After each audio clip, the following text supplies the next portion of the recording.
क्या आपको पता है, एक भारतीय जासूस ने सिर्फ एक छोटी सी दुकान के जरिए पाकिस्तान की नींव हिला दी थी। और अगर उस वक्त भारत के प्रधानमंत्री ने पाकिस्तान का साथ ना दिया होता तो मुमकिन है आज दुनिया का नक्शा कुछ और होता।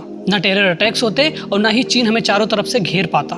ये कहानी है एक ऐसे शख्स की जो पैदा तो भारत की धरती भोपाल में हुआ, लेकिन काम उसने पाकिस्तान के लिए किया। और सिर्फ काम ही नहीं किया, बना दुनिया का सबसे खतरनाक इंसान। नाम मिला एक्सपोर्टर ऑफ न्यूक्लियर टेररिज्म। ये शख्स था AQ खान, पाकिस्तान के न्यूक्लियर प्रोग्राम का जनक।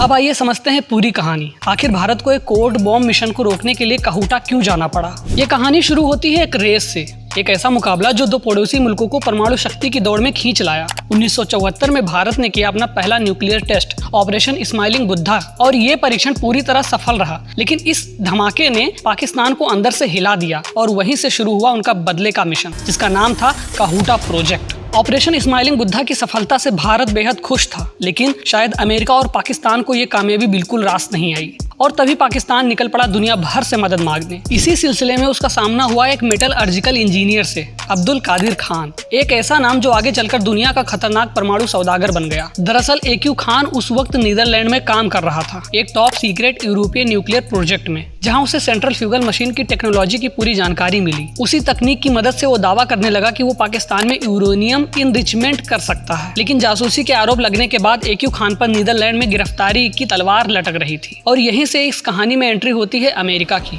जी हाँ, वही अमेरिका जिसने उसे न केवल गिरफ्तार होने से बचाया, बल्कि AQ खान लगातार सर्विलांस में था। उसे पाकिस्तान भिजवाने की जिम्मेदारी भी खुद उठाई। 1975 में नीदरलैंड से भागने के बाद AQ खान ने सीधा संपर्क साधा पाकिस्तान के प्रधानमंत्री जुल्फिकार अली भुट्टो से। भुट्टो ने खान को पूरी आजादी दे दी, लैब में जो करना है करो, बस हमें बॉम्ब चाहिए। दरअसल AQ खान जिस कंपनी में काम कर रहे थे उसका नाम था यूरेनिको, जहाँ वो सेंट्रल फ्यूज टेक्नोलॉजी पर काम करते थे। सेंट्रल फ्यूज टेक्नोलॉजी वो तकनीक होती है जिसके अंदर यूरेनियम को इनरिच किया जाता है, यानी उसके अंदर से हल्के आइसोटोप हटाकर उसे इतना ताकतवर बनाया जाता है कि उससे परमाणु बम बनाया जा सके। 1978 आते आते AQ खान ने यूरेनिको से चुराए हुए ब्लूप्रिंट्स के जरिए एक हूबहू फंक्शनल प्रोटोटाइप तैयार कर लिया। और यहीं से कहानी लेती है एक ऐसा मोड़ जो आज तक पाकिस्तान की पहचान बना हुआ है। उसी वक्त भुट्टो ने ली एक कसम जो आज भी इतिहास में दर्ज है, हम घास खा लेंगे लेकिन बम जरूर बनाएंगे। और बस इसी कसम के साथ शुरू होता है पाकिस्तान का सबसे गुप्त प्रोजेक्ट 706, दुनिया जिसे जानती है काहूटा प्रोजेक्ट के नाम से। जहां एक तरफ पाकिस्तान में काहूटा प्रोजेक्ट की नींव रखी जा रही थी,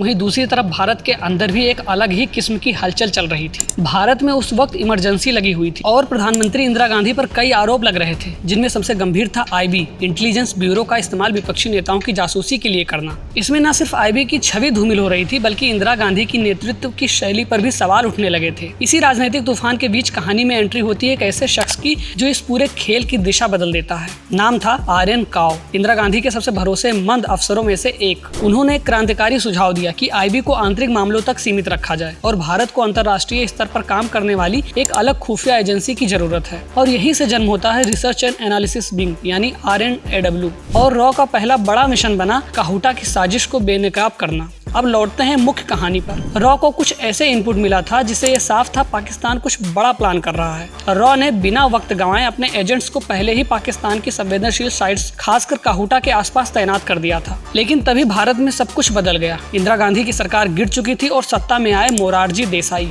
जनता पार्टी के नेता और नए प्रधानमंत्री। जैसे ही वो सत्ता में आए, उन्होंने रॉ का बजट लगभग 40% तक घटा दिया। उन्हें लगता था कि रॉ इंदिरा गांधी के वफादार अफसरों से भरी हुई और ये एजेंसी अब भी उनके राजनीतिक दुश्मनों की जासूसी कर रही है। इस राजनीतिक बदलाव का सबसे बड़ा असर पड़ा रॉ के काहूटा मिशन पर। एजेंट्स ने वहां के एक साइंटिस्ट से संपर्क किया था, उसे $10 लाख की पेशकश की गई थी। बदले में काहूटा साइट की मैपिंग और अंदरूनी जानकारी मांगी गई थी। डील तय हो चुकी थी, बस फंड रिलीज होना बाकी था। लेकिन मोरारजी देसाई ने पेमेंट पर रोक लगा दी और रॉ का सबसे बड़ा मौका उस दिन भारत की राजनीति की भेंट चढ़ गया। इधर मोरारजी देसाई जैसे भारत के सबसे बेकार प्रधानमंत्री बनने की पूरी तैयारी में थे। उन्हें लगता था कि अगर देश को आगे बढ़ाना है तो पड़ोसी मुल्कों से दोस्ती जरूरी है, चाहे वो देश पीठ पीछे छुरा घोंपने की साजिश ही क्यों न रच रहा हो। इसी सोच की वजह से मोरारजी देसाई ने कभी पाकिस्तान के खिलाफ कोई सख्त कदम नहीं उठाया। उधर पाकिस्तान में भी तख्ता पलट चुकी थी। मिलिट्री चीफ जियाउल हक ने भुट्टो का तख्ता पलट दिया और पूरा देश अब सेना के नियंत्रण में था। यही वो दौर था जब पाकिस्तान पाकिस्तान ने मोरारजी देसाई को अपना सबसे बड़ा सम्मान निशान पाकिस्तान दिया और ये बात अपने आप में बहुत कुछ कहती है, क्योंकि ये अवार्ड इस बात का इशारा करता है कि देसाई और पाकिस्तान के बीच रिश्ते साधारण नहीं थे। आइए वापस आते हैं काहुटा लैब की तरफ। जब मोरारजी देसाई ने रॉ की वो $10 लाख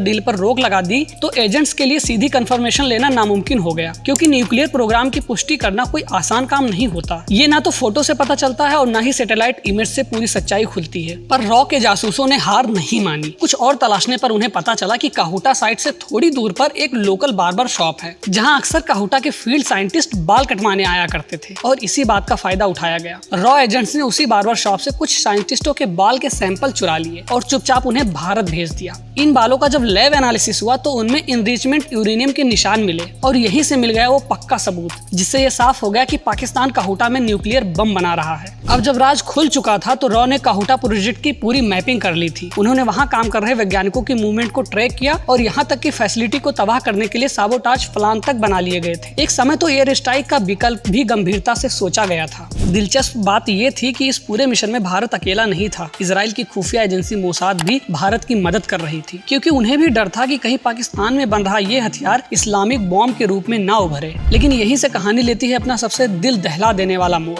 मोरारजी देसाई जो इस तरह के गोपनीय अभियानों के सख्त खिलाफ थे, उन्होंने आते ही भारत के सबसे बड़े स्पाई मास्टर आर्यन काओ को इस्तीफा देने पर मजबूर कर दिया। वो वही काओ थे जिन्होंने रॉ को जमीन से उठाकर दुनिया के सबसे ताकतवर एजेंसियों में ला खड़ा किया था और उनके जाते ही काहुटा मिशन की कमर टूट गई। जब रॉ ने काहुटा पर हमला करने की अनुमति मांगी तो प्रधानमंत्री मोरारजी देसाई ने न सिर्फ साफ मना कर दिया, बल्कि कुछ रिपोर्ट्स के मुताबिक उन्होंने खुद पाकिस्तान के जनरल जियाउल हक को फोन किया और बड़े आराम से कहा, हमें काहुटा में आपकी इनरिचमेंट फैसिलिटी के बारे में पता है। बस यही एक फोन कॉल पूरे मिशन की तबाही बन गया। पाकिस्तान ने तुरंत अपनी सुरक्षा व्यवस्था कड़ी कर दी। काहुटा लैब को जमीन के नीचे शिफ्ट कर दिया गया और रॉ एजेंट्स के खिलाफ एक सघन विच हंट शुरू हो गई। नतीजा, कई रॉ एजेंट्स पकड़े गए, कुछ को मारा गया और कुछ तो ऐसे थे जिनकी कोई खबर ही दोबारा नहीं आई। ऑपरेशन काहुटा 1978 तक पूरी तरह फेल हो चुका था, न किसी एजेंट्स की गलती से बल्कि एक प्रधानमंत्री की कॉल से। लेकिन कहानी अभी भी खत्म नहीं हुई थी। 1980 का दशक शुरू होते हुए भारत की खुफिया एजेंसी फिर से काहुटा मिशन पर एक्टिव हो गई और 1981 तक रॉ ने दोबारा कंफर्म कर दिया, काहुटा में यूरेनियम एनरिचमेंट फिर शुरू हो चुका है। इस बार मैदान में आया इजराइल। मोसाद ने भारत के सामने एक ज्वाइंट प्री इम्पिटिव स्ट्राइक का प्रस्ताव रखा। प्लान ये था, इजराइल F-15 और F-16 फाइटर जेट चुपचाप भारत में घुसेंगे, जामनगर और उधमपुर एयरबेस पर फ्यूल भरेंगे, फिर सीधे काहुटा पर एयर स्ट्राइक करेंगे और भारत के जैगुआर फाइटर जेट्स उन्हें सपोर्ट देंगे। इंटेलिजेंस इतनी ठोस थी कि जामनगर एयरबेस को स्टेजिंग पॉइंट के रूप में भी चुन लिया गया था। लेकिन एक बार फिर यह ऑपरेशन रोक दिया गया।